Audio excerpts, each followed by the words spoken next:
February 14th, 1943. The mountains of Tunisia. Pinned down on a desolate hilltop named Jebel Lesouda, Colonel Thomas Drake of the 168th Infantry Regiment scribbled a desperate plea on a piece of toilet paper, the only paper he had left. His men, part of the green and untested American Second Corps, were surrounded, being systematically slaughtered by the veterans of the German Afrika Korps. Enemy surround 2nd Battalion, shelled, dive-bombed, and tank attack. Germans have absolute superiority, ground and air. Am attempting to hold my CP position. Unless help from air and armor comes immediately, infantry will lose immeasurably. This was the Battle of Kasserine Pass, America's disastrous baptism by fire in the European theater. It was a moment of humiliation and panic, a brutal lesson that raw industrial might meant nothing without combat experience. To the German tank crews who annihilated their American counterparts, it seemed the war was far from over. Field Marshal Erwin Rommel himself dismissed the American troops as Britain's Italians. But this moment of German triumph was an illusion, because 1943 was not a year of German victories. It was the year the tide of the entire Second World War would turn, a Vergessenes Kriegsjahr, or Forgotten Year of War, where on every front the ring of Allied power would begin to close around the Third Reich. Before the Allies could strike at the heart of Europe, they first had to win the battles on the periphery, in the rugged mountains of Tunisia, and in the cold, dark, wolf-infested waters of the North Atlantic. This is the story of the first half of that forgotten year, the year the tide turned. As 1943 began, German control in Europe was near its zenith, a vast empire stretching from the Arctic Circle to North Africa, from the English Channel to the banks of the Volga. But the foundations were cracking. In the frozen hell of Stalingrad, the German Sixth Army was trapped, its fate sealed. In February, they would surrender, the first time an entire German field army had ever laid down its arms. It was a catastrophe of unimaginable scale, but one that many in the German High Command believed they could overcome. Their immediate focus shifted south to the Mediterranean. After Field Marshal Erwin Rommel's decisive defeat at the Battle of El Alamein in November 1942, General Bernard Montgomery's Eighth Army was relentlessly chasing the newly renamed German-Italian Panzer Army back across the vast, unforgiving Libyan desert. At the same time, a massive Anglo-American force under the command of General Dwight D. Eisenhower had landed in Morocco and Algeria as part of Operation Torch. The final prize for both sides was Tunisia, home to the last major Axis ports of Bizerte and Tunis. For Rommel, the shorter supply lines offered a final, desperate chance to replenish his shattered army and perhaps forge it once more into an effective fighting force. But 2,500 kilometers of non-stop retreat had unsettled the German High Command. In Berlin, the General Staff made arrangements for his replacement and continually asked Rommel to take much-needed sick leave. For the time being, the Desert Fox refused. The Allies, meanwhile, were planning their next move on a global scale. In January, President Franklin D. Roosevelt and Prime Minister Winston Churchill, Stalin having refused their invitation, met at Casablanca to hammer out their political and military strategy for the coming year. The disagreements were immediate and intense. The Americans, led by men like Army Chief of Staff Marshall, were adamant about an invasion of Western Europe as soon as possible. The British, haunted by the memory of Dunkirk and the bloody stalemate of the First World War, were far more cautious, advocating for a strike on what Churchill famously called the softer Mediterranean front. The debates were bitter. The U.S. generals themselves were divided, with some fearing the U.S. Army didn't yet possess the strength or experience to sustain a full-on invasion of France. By the end of the conference, a compromise was reached, a plan for 1943 and beyond. They would attack Sicily as soon as the North African campaign was won. They would delay the invasion of France until 1944. They would intensify and coordinate their strategic bombing campaign against Germany, and they would double the proportion of Allied forces fighting in the Pacific. The British and Americans were frustrated with the compromises, but Stalin was furious, seeing the decision as yet another delay of the Second Front he so desperately needed. Perhaps in a moment of frustration with the difficult negotiations, Roosevelt made a stunning, unscripted announcement to the press. The Allies would accept nothing less than the unconditional surrender of Germany, Italy, and Japan. This statement would become hugely controversial, with debate still raging as to whether it stiffened Axis resistance or whether Roosevelt hoped to delay any potential peace talks until the United States was in a stronger global position. In any case, before any of these grand strategic plans could be set in motion, there was an immediate pressing need to finish off the Axis presence in North Africa. Luckily for Rommel, Montgomery's pursuit across the desert was slow and methodical. By prioritizing precious fuel deliveries for his best German units, the Desert Fox was able to limp most of his panzer divisions across the Tunisian border. Italian troops, lacking vehicles, were not so lucky, and the British took many thousands of them prisoner. On January 23, 1943, the British captured the vital port of Tripoli. To the west, the British First Army, which included the American Second Corps and the French 19th Corps, was approaching from the Tunisian-Algerian border. Meanwhile, the Italian Navy and the Luftwaffe, in a last-ditch effort, began moving reinforcements into Tunisia, some via the massive six-engine Messerschmitt 323 Gigant transport planes. There they joined German General Hans-Jürgen von Arnim's newly formed 5th Panzer Army. Together with Rommel's battered Panzerarmee, the Axis had assembled a formidable force of 104,000 German and 74,000 Italian troops in and around Tunisia by late January. However, this force was a paper tiger. Both panzer armies were chronically under-equipped, and Rommel's force had lost two-thirds of its tanks and half-tracks, and nearly all of its artillery during the long retreat. Still, around 800 Luftwaffe aircraft could, for a time, provide local air superiority.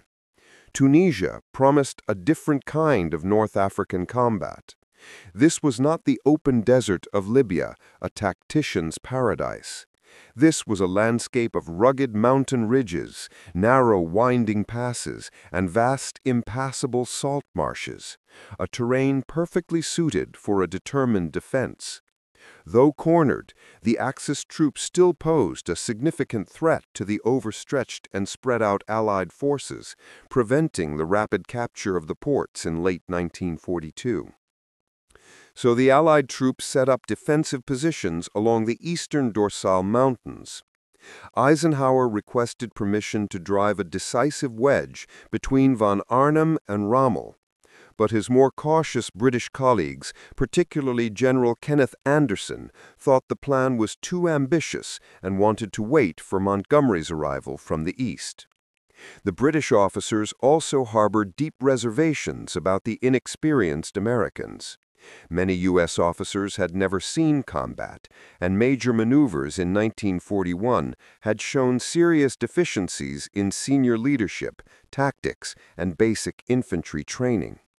Although retraining had corrected some of these issues, Eisenhower himself noted that some of his officers were dangerously complacent.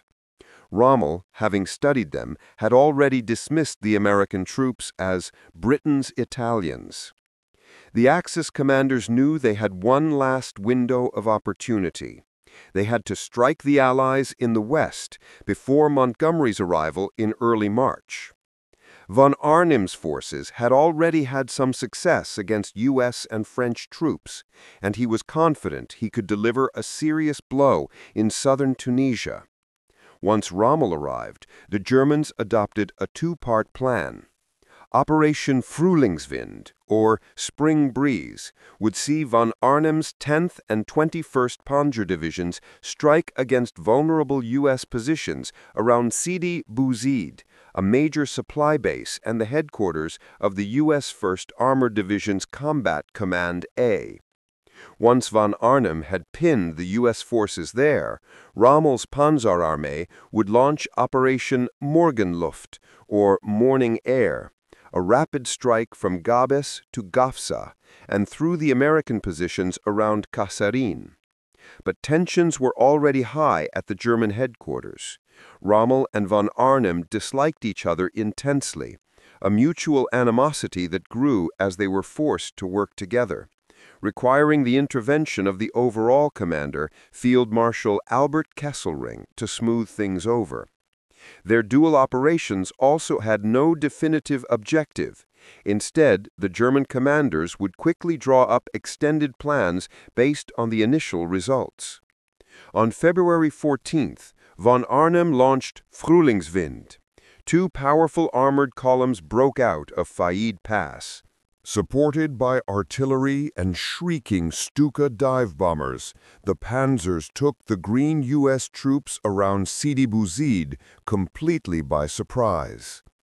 Isolated on two hilltops, Debo Lasuda and Debo Xaira, the American infantry was unable to move or support each other. With communications unreliable, Colonel Thomas Drake of the 168th Infantry Regiment sent his desperate report written on toilet paper.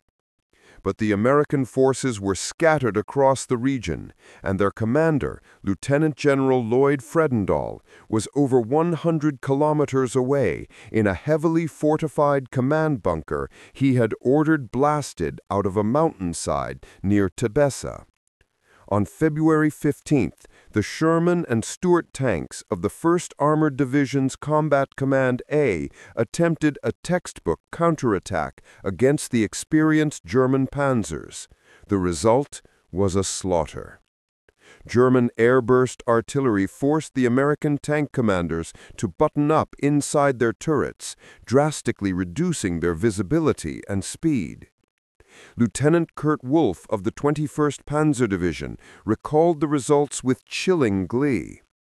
Scarcely had the first shells left our guns than the first 3 enemy tanks were on fire. Soon there were at least 15 burning tanks ahead of us, and the remaining enemy tanks had retreated.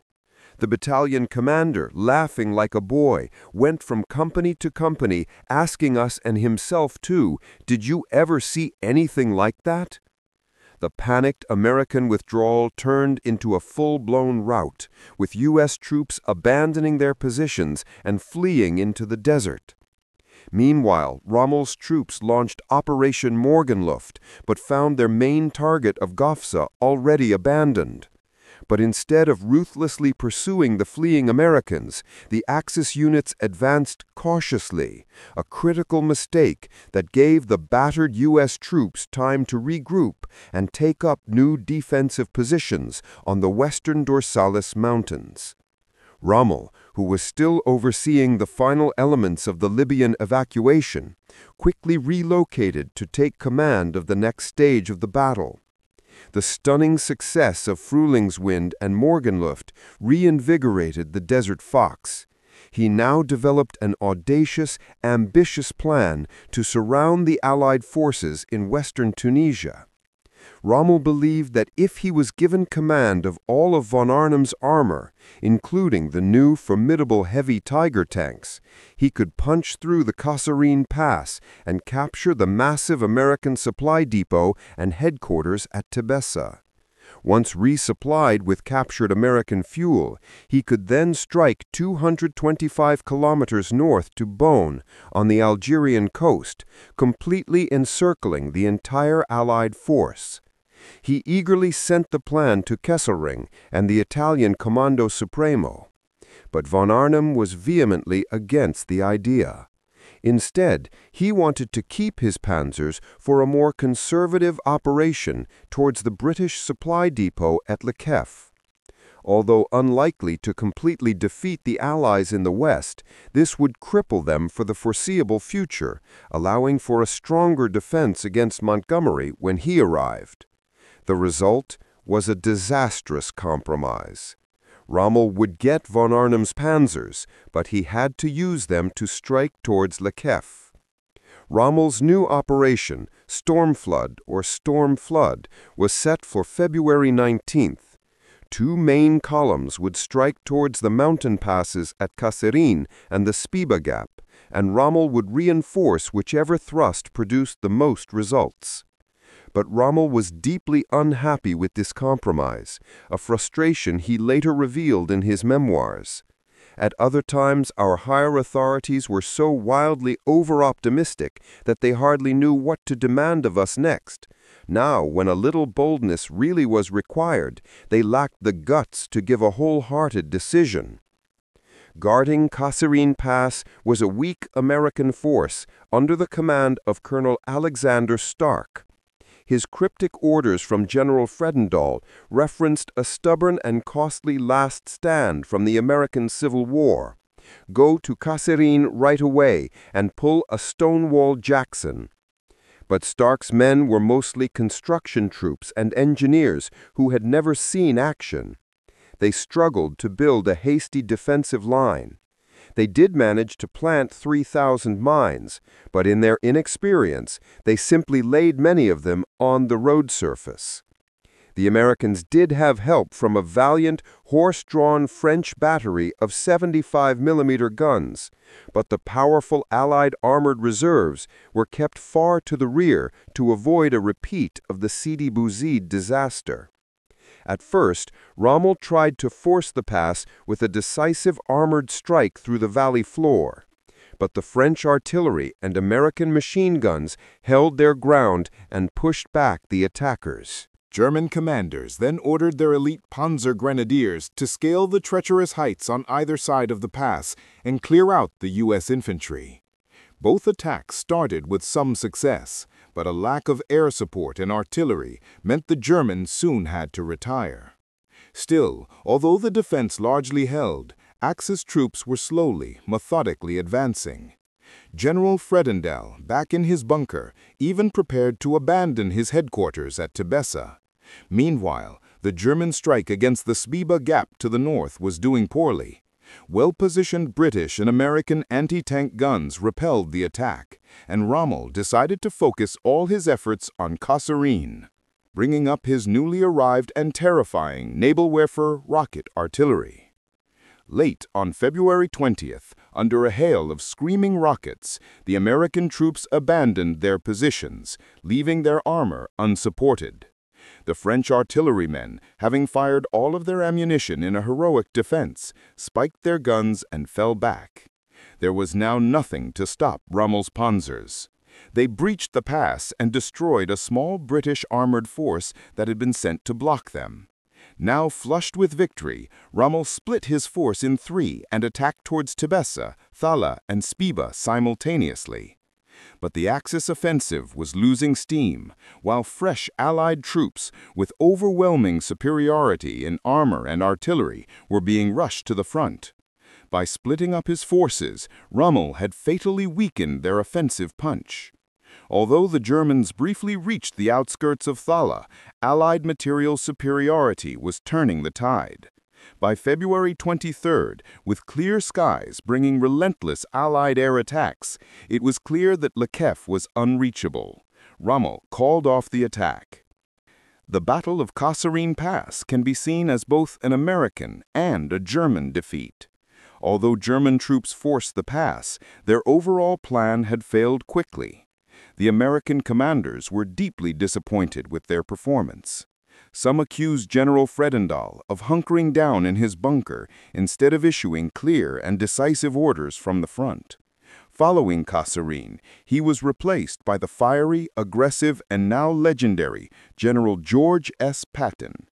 The historian Robert Citino concludes, Although blaming the general is the most simplistic form of military history, it is occasionally hard to avoid. The evidence against Fredendall is overwhelming. Others have been more forgiving, suggesting Fredendall's failure was indicative of the wider issues concerning the rapid transformation of a small peacetime army into a larger war-fighting force with untested officers and tactics. Furthermore, considering their utter lack of experience, the American troops had performed relatively well against German veterans, a fact even Rommel acknowledged. The Americans performed excellently.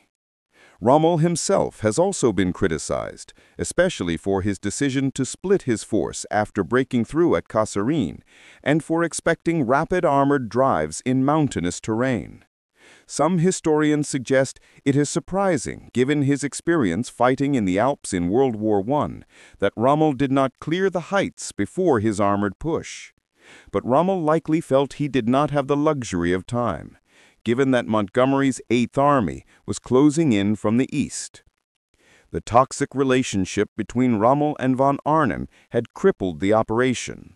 Rommel was outraged to discover that von Arnim had only sent half of the promised 10th Panzer Division and had kept all of the precious Tiger tanks for himself. Then von Arnim wasted them in his own failed offensive on February 26th, losing 15 of his 19 Tigers in a single day. These were losses the Germans could not afford. By March, they would only receive 29,000 tons of the required 140,000 tons of supplies. Meanwhile, the United States alone was bringing in 400,000 tons. What was left of the Axis army in Africa would now be needed to face off against Montgomery in the east, and Rommel rapidly relocated to the formidable Muret line to face his old opponent. Rommel disliked the new position, which consisted of a series of pre-war French forts, but his superiors demanded that he stop the Eighth Army outside of Tunisia. Hitler promised he would send new wonder weapons and reinforcements, but by now Rommel had only 160 tanks, mostly obsolete Italian models, against 800 tanks in the Eighth Army. Meanwhile, losses and fuel shortages meant that the Luftwaffe had almost disappeared from the Tunisian sky. Rommel knew that Montgomery was getting stronger by the day, so he ordered a spoiling attack to disrupt the preparations for March 6th. However, his subordinates, disagreeing with his recommendation to attack along the coast, instead attacked in the south. In any case, Montgomery's dug-in tanks and anti-tank guns, including the powerful new 17-pounder, were waiting for them. One British gunner recalled, "The silly buggers came right at us, didn't they? Some of us who were in the early desert fighting expected a Rommel flank attack, something clever. It never happened. They kept coming straight across the plain." Montgomery put it more succinctly, "The Marshal has made a bulls of it." Although only 94 Axis troops were killed, Rommel lost up to 56 tanks in what would be his last action as a commander in North Africa. On March 9th, the Desert Fox finally agreed to take sick leave in Germany. Montgomery now launched his own attack on March 16th. It would be a frontal charge supported by a wide flanking maneuver, largely made up of New Zealand, Indian, and French Senegalese soldiers. The frontal assault initially had some success, but Allied troops soon lost the position with heavy casualties. Frustrated, Montgomery prioritized the flanking maneuver. Indian troops used their mountain experience to move through rough terrain and attack from behind the Mareth line, while the New Zealand Corps rushed further to the Axis rear, breaking through the Axis defenses on March 26th. Rommel's replacement, General Giovanni Messe, fell back to the narrow Wadi Akarit position, but Allied forces overran his lines with a combination of overwhelming artillery bombardment, frontal charges, and mountain infiltration. The situation was now dire for the Axis troops. Hitler hoped that Tunis and Bizerte could become meat grinders, depleting Allied forces and delaying a European invasion, but morale and equipment were lacking. By April, von Arnim's 5th Panzerarmee had 150,000 men and only 150 tanks, against 210,000 Allied troops and 1,200 tanks. Patton also regained the American positions at Gafsa and Senid Station, eventually linking up with the 8th Army on April 7th. Now the 8th Army clashed against the new Axis positions at Enfidaville.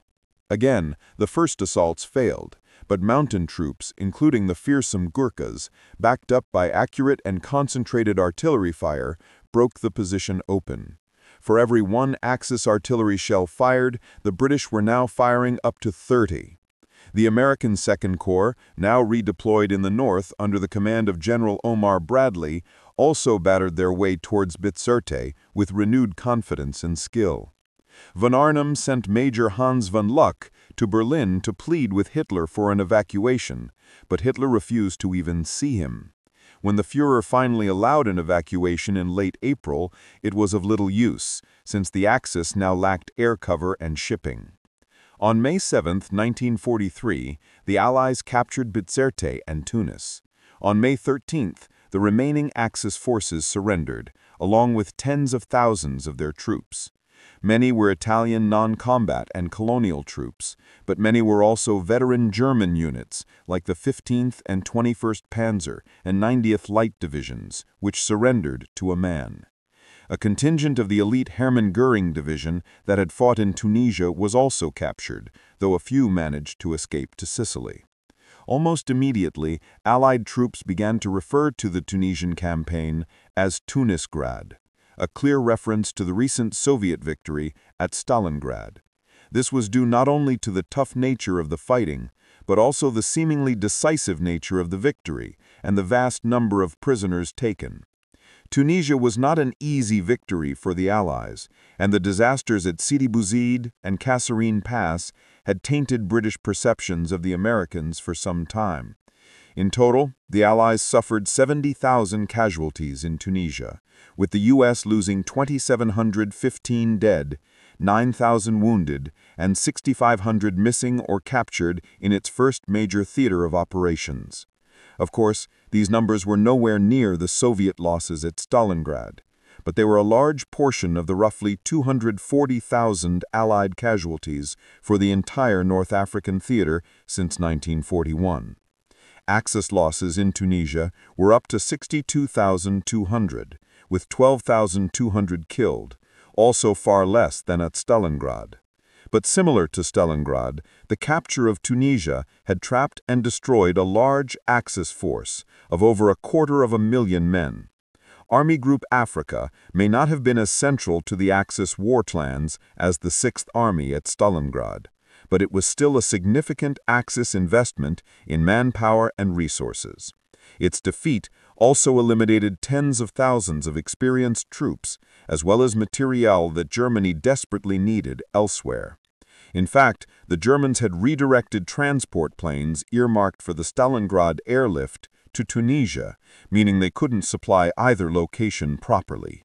The Luftwaffe struggled to recover from the losses it suffered over Tunisia in the Mediterranean theater, which amounted to a staggering 41% of the entire Air Force. The victory was also total, since the Axis would never be able to return to Africa, or even plan to. From now on, they would move into a defensive posture, concerned only with the defense of their key territories. Meanwhile, Allied, especially British, confidence grew after the disasters of 1939 to 1941. Despite the Kasserine defeat, the Allied forces were starting to perfect an operational doctrine that combined high levels of mechanization with sophisticated logistics and thorough battle plans. This allowed them to effectively translate their overwhelming advantage in industrial capacity onto the battlefield. Meanwhile, the victory showed that the German way of war was faltering. The German principles of Auftragstaktik, or mission command, which emphasized autonomy and flexibility at lower levels of command, were coming unstuck against Allied material superiority and firepower. Such methods had worked well in the early war against inexperienced and unprepared enemies, but the new Allied method left little room for the kinds of mistakes the Axis could exploit. As the historian Paddy Griffith concluded, German tactical analysts might growl resentfully that U.S. tactics were inflexible, plodding, and all about material superiority, exactly like Montgomery's in effect. But the fact remained that the Germans could not win such a battle. The rest of the fateful year of 1943 would only make this trend even clearer. But the Allied method still had weaknesses.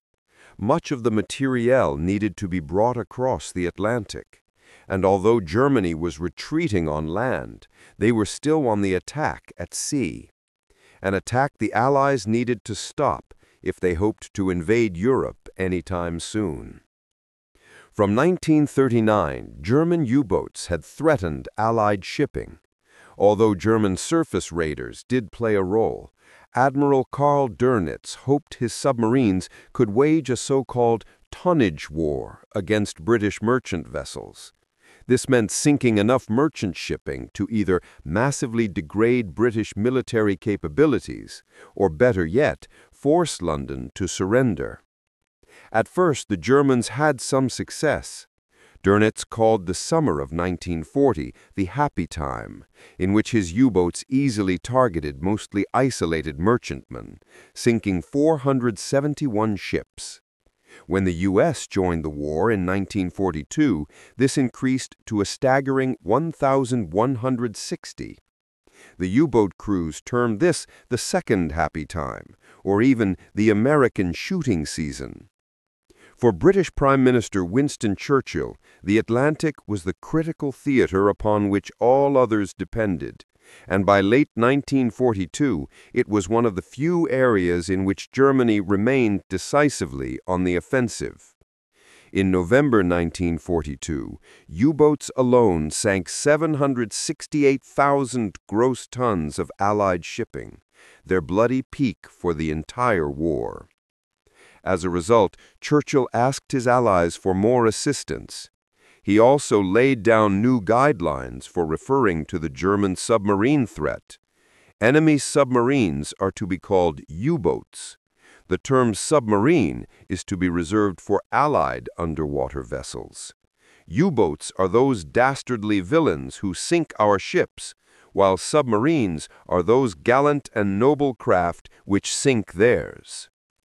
At the Allied Casablanca Conference in January 1943, U.S. leaders agreed to prioritize the Atlantic and delay the invasion of France until 1944. Although some commanders accepted this reluctantly, others understood that it was impossible to use the United Kingdom as a base for invasion with a lingering U-boat threat.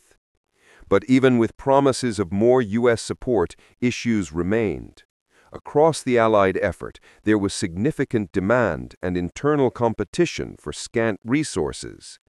Meanwhile, Dönitz had more U-boats than ever. In 1939, Dönitz had just 39 subs, but by early 1943 he had around 300, and more were being built. Then, when Grand Admiral Erich Raeder resigned as Navy Commander-in-Chief in January 1943, Hitler promoted Dönitz to the top naval position. Hitler told Dönitz to maintain the pressure in the Atlantic, although the Admiral remained realistic about the challenge in a radio broadcast. The harsh realities of the submarine war means that even more difficult times lie ahead of us. With a dedicated submariner in command of the entire German Navy, the Allies expected the U-boat menace to grow. One area of major concern was the mid-Atlantic air gap, a favored U-boat hunting ground known to Allied seamen as Torpedo Junction. By 1943, partly thanks to the massive expansion of the Royal Canadian Navy, Allied warships could provide end-to-end escort, but they were still too few and remained vulnerable without air support.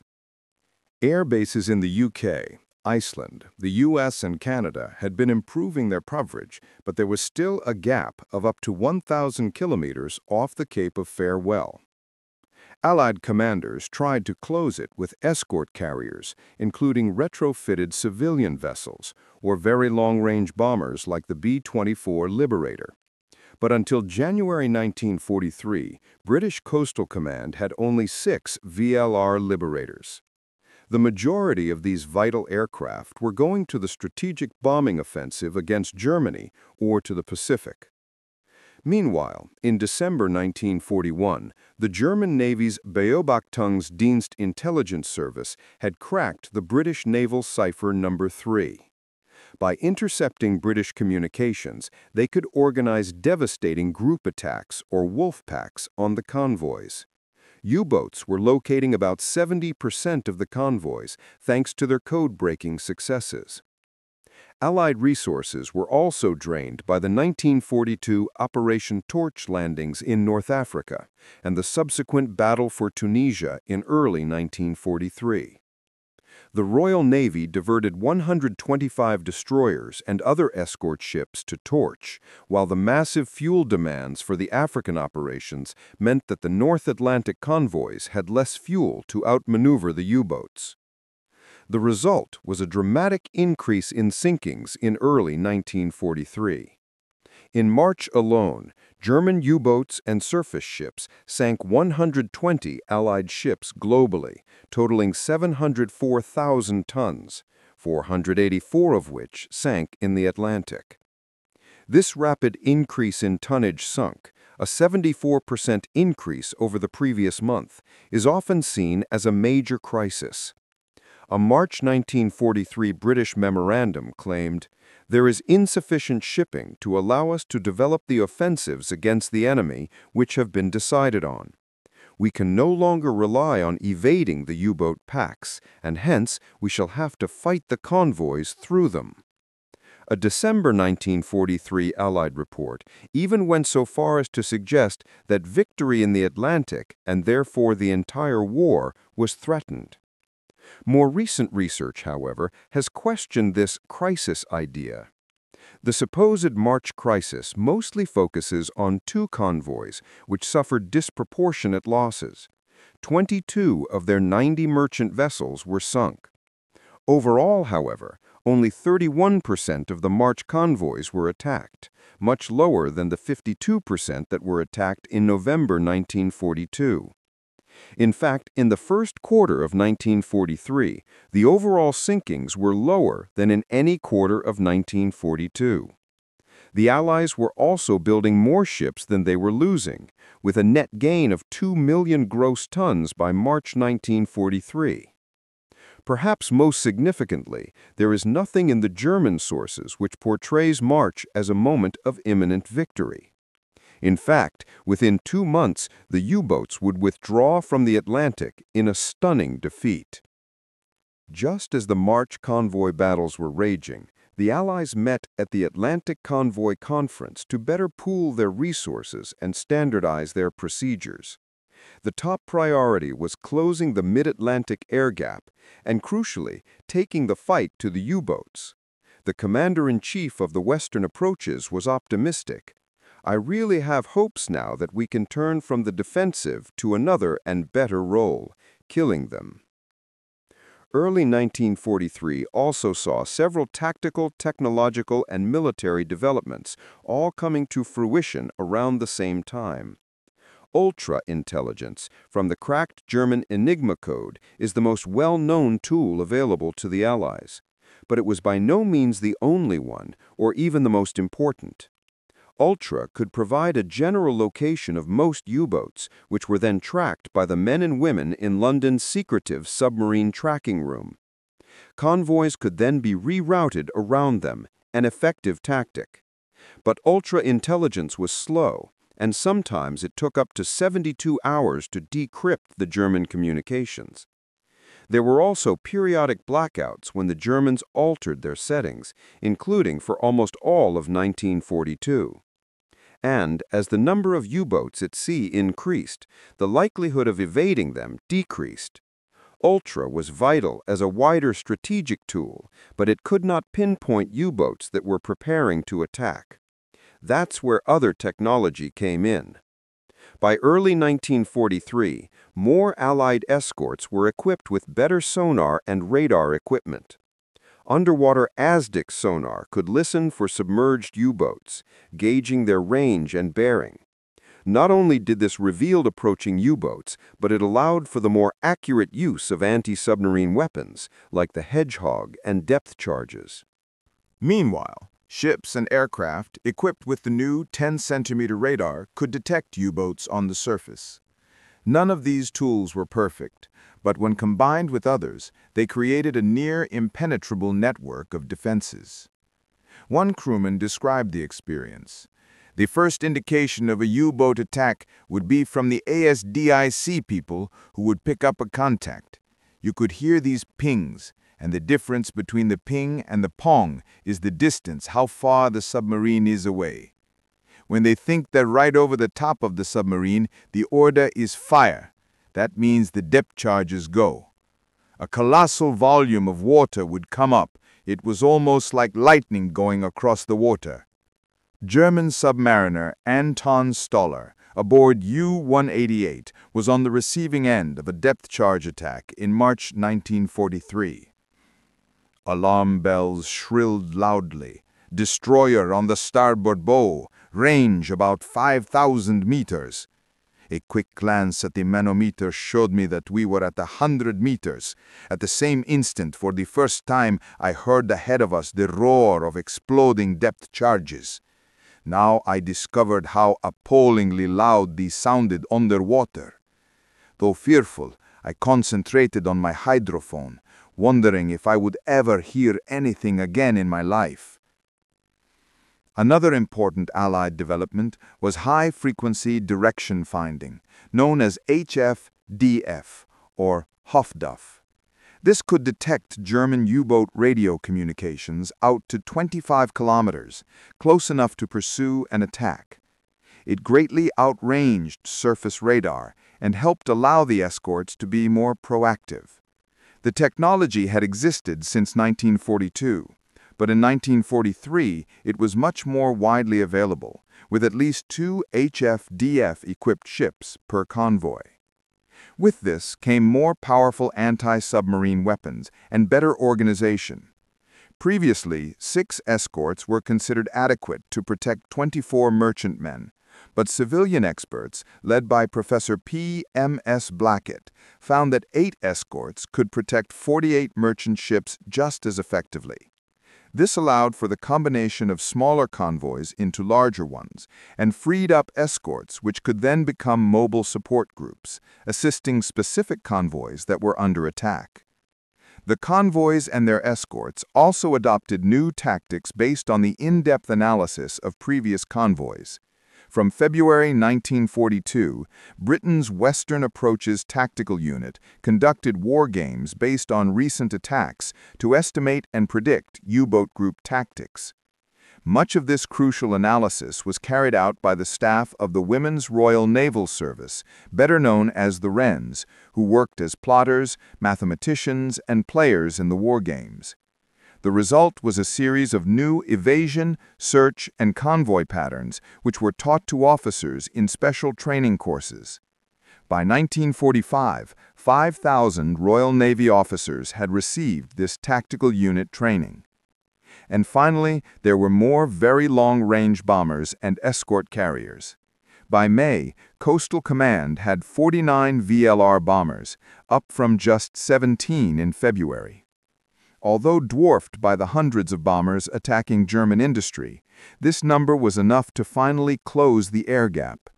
Aircraft like the B-24 Liberator, the Whitley bomber, and the Sunderland and Catalina flying boats became vital submarine killers, quickly accounting for around half of all U-boat losses. The combination of these new tools and tactics was devastating to the U-boat fleet.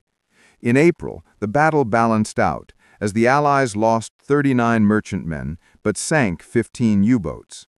May 1943 was the decisive month, especially with the voyage of convoy SC-130. Heading to Liverpool from Halifax, Nova Scotia, the convoy had 37 merchantmen and 8 escorts, several equipped with high-frequency direction finding and the new 10-centimeter radar.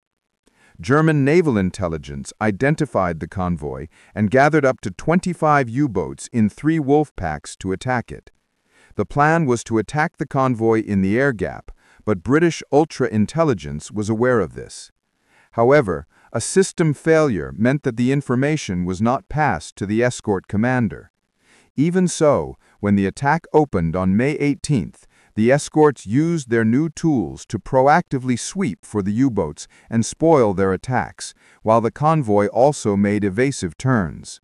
Soon, the battle moved within the range of approaching Allied aircraft, which hounded the U-boats and forced them to submerge. By May 21, the U-boat command abandoned the attack. The Allies had sunk 3 U-boats and damaged another, with no losses. On board one of the sunken U-boats, U-954, was Admiral Dönitz's youngest son, Peter, who died with the rest of his crew. The SC-130 battle was the pinnacle of a terrible month for the Kriegsmarine, in which they lost a total of 41 U-boats, almost 25% of those operational. Kapitänleutnant Dieter Erich Kramer, at U-boat staff headquarters, later recalled, "This May situation was quite out of hand, as I was soon to learn the number of boats that failed to return from patrol reached more than 1 a day, and there was talk of Black May." On May 24th, a stunned Admiral Dönitz ordered his U-boats to withdraw from the Atlantic until better equipment and countermeasures could be made available. So why did things go so wrong so fast for the U-boats? The Allied developments were one factor, but there were also critical German weaknesses. Firstly, the Germans had poor intelligence on Allied capabilities, especially high-frequency direction finding, radar, and Enigma decryption. As a result, the submariners didn't know how to avoid or compensate for them. Secondly, Dönitz's top-down command approach required constant radio reports, especially before an attack. This gave the British Ultra and HFDF detection more chances of locating them. During the SC-130 battle, there were 104 HFDF reports, allowing the Allies to pinpoint the U-boats. Thirdly, the Kriegsmarine lacked reliable air cover. Dönitz demanded more from Hermann Göring's Luftwaffe, but Göring resisted diverting resources away from his own interests. The increase in U-boat numbers also didn't mean a proportionate increase in sinkings, although the sheer number of active U-boats still worried the Allies. One analyst noted, "When Daniel Boone, who shot 50 bears a year, was replaced by 50 hunters who averaged 1 each, the bears saw no occasion to celebrate the decline in human marksmanship." But the individual U-boat performance and crew experience were dropping quickly. In 1940, U-boat commanders had, on average, 2 years of experience. By 1943, this was only 8 months. Most of the U-boat captains killed in May 1943 had only 1 or 2 patrols to their name. In 1940, just 2% of the U-boat captains were responsible for 30% of the sinkings. All of these so-called aces had entered the Kriegsmarine before 1935. But by 1943, the veterans of the early war were gone. Roughly 850 U-boats, about 75% of the total built and crewed during the war, would never damage a single Allied merchantman. In November 1940, the average tonnage sunk per U-boat per day was 430 tons. By January 1943, it was just 65. From 1939 to early 1943, the Atlantic was the only theater in which Germany had successfully maintained the offensive. But now, even there, they were in retreat. Dönitz's withdrawal was not meant to be permanent. He fast-tracked new U-boat developments and shifted back to smaller group tactics. But the U-boat Wolfpacks would never make a meaningful return. Instead, the Atlantic became the logistical highway for the Allied invasion of Europe. But as the Allied leaders had decided at Casablanca, Northern Europe would have to wait. The next push would be in the soft underbelly of Europe, although it would prove to be harder than anticipated.